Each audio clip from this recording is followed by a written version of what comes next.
G'day everyone, it's Angelo Remora here. I'm your favorite Australian and the real estate dingo bringing you another blog.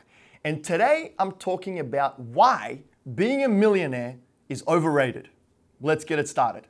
So guys, I'm truly humbled to tell you that my partner in crime and myself, we unofficially retired last year. Meaning we've got enough money to last us probably a couple of lifetimes, unless our kids kind of screwed it up, right? Normally how it goes is the first generation builds it, the second one expands it, or you hope they do, and the third one loses it all, right? But guys, look, with that aside, I do want to share something that I think is really, really important with you. You know, everyone out there is always dreaming of becoming a millionaire. You know, you ask people on the street, you know, would you like $1 million? And everyone would say, oh, I would love $1 million because they think it's going to solve all of their problems. But then if you asked another question, well, what are you doing to get to $1 million? A lot of them won't be able to tell you that answer. And a lot of them will say, well, I'm working a 9-to-5 job. Yeah, I get it, guys, but I don't think you're going to get to where you need to be working a 9-to-5 job. I truly believe that success comes from what you do before 9 and after 5. For example, look at this guy here right now. Not the smartest people. I'm not the smartest person out there, guys. I quit school at the age of 14. I can't write too well. I can't read too well. I've got that ADD crap. So whenever I read something, I don't like the way I've read it, and I want to reread it, and then I reread it again, then I start sweating, and then I reread it again, and I just don't understand it, and you get my drift. I'm going to stop right there. But you know, one thing that I've done for many, many, many years is I've worked extremely hard, and whatever I say I'm going to do, I do it. And that, of course, over time, consistently, every single day, you figure things out, and that's how I've been successful over the years. But I do want to share something with you guys. You know, being a millionaire or having millions and millions of dollars, what that does, it gives you options, right? It gives you a lot of options to do what you want, when you want, and where you want. But it also gives you responsibility, okay? A lot of responsibility. I've built a few great companies. I've got a responsibility to my investors. I've got a responsibility to my employees. And that's something that, you know, it could be a double-edged sword because, you know, you can't just take a 4-week vacation unless you've really structured your business in a way where it can be self-sufficient without your presence, which is very, very, very hard to do. So I just want to share a message with you guys where I don't want you to think that having $1 million or being a millionaire is all that great. It's all fairy tales and butterflies. You know, it does give you options. It's a great feeling knowing that you have that financial stability, that financial security, but still, it gives you a responsibility, and that responsibility can sometimes be a burden. You know, you have to show up every single day, guys. You have to get the job done because if you don't, you are letting people down. And if you're like me, I can't let people down. It bothers me.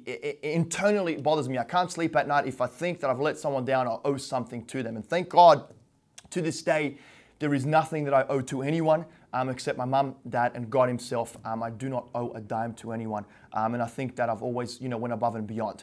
Another thing that I want to share with you, you know, along my path to financial freedom and success in real estate, guys, I've come across a lot of other successful, not just multi-millionaires, but I'm talking about like 70, 80, 90, $100 million of net wealth. And let me tell you this, they are the most miserable, disgusting, yucky people I've ever met in my life. Can you believe that? And I kid you not, guys, I would never want to be anything close to them.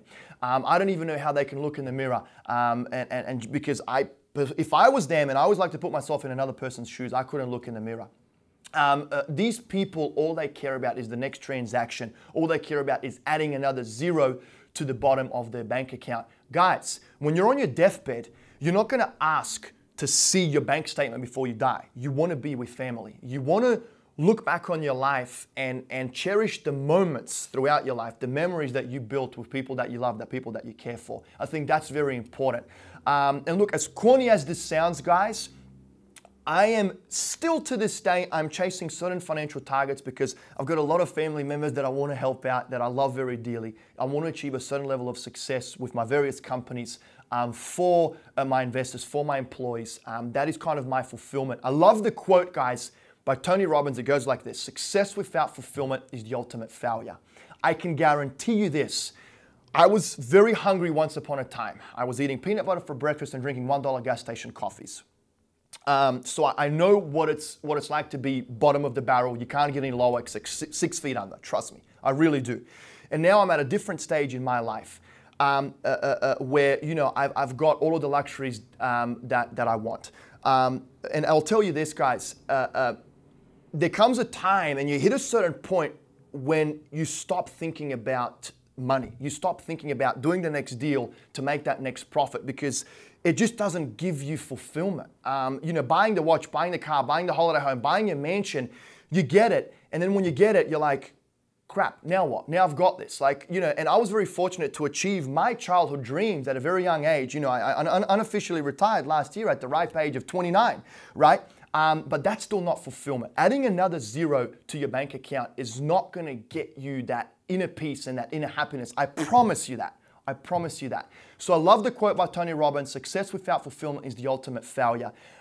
Personally, guys, I love giving back. Absolutely love it. When you give something to someone in need and you see the smile on their face and how much they cherish that because it's something that they need really badly, I can tell you right now, it's something that I never forget and I will take with me into my grave. And when I'm on my deathbed, that is what I'm going to think about, how many people I touched throughout my life. There's another little quote. It goes, you don't want to be the king of diamonds, you want to be the king of hearts. So that is my dream, that is my passion, that is my desire, guys. I want to build a huge business, and I've got a few companies in the works right now that I think are going to be huge. And I'm telling you this, and this is obviously a video which is probably going to be recorded somewhere in cyberspace forever. I'm saying this right now. When I get to $100 million company valuation or even bigger, I'm giving it all away. And I've got no problem signing any document right now saying that I'm going to give it all away. How? I don't know yet. It's going to be through some kind of means where it might be a Institute for Cancer Research, or panic attacks or depression, or folks that have ADD like myself, whatever it may be. But when I'm gone and everything is said and done, I want whatever I've created and left behind to continue helping hundreds of thousands, if not millions of people. That is my why. That is my purpose. That is my fulfillment. That is why I do what I do. Even though I am looking at hitting certain financial targets, I believe that, you need to help yourself first before you can help everyone else, number one.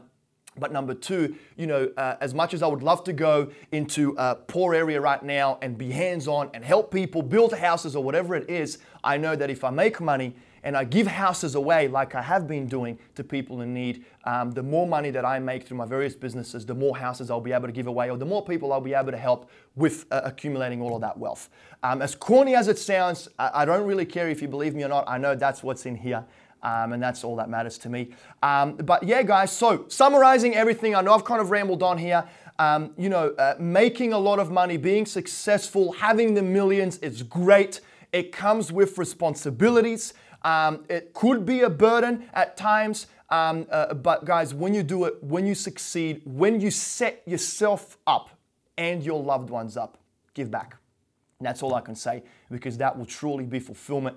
Do not be like those miserable people that I've met that have 70, 80, 90, $100 million in their bank account, but they probably can't sleep at night and they can't stand the look of their face when they look in the mirror.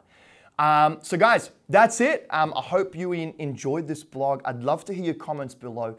How are you giving back? What was your path to financial freedom or to success?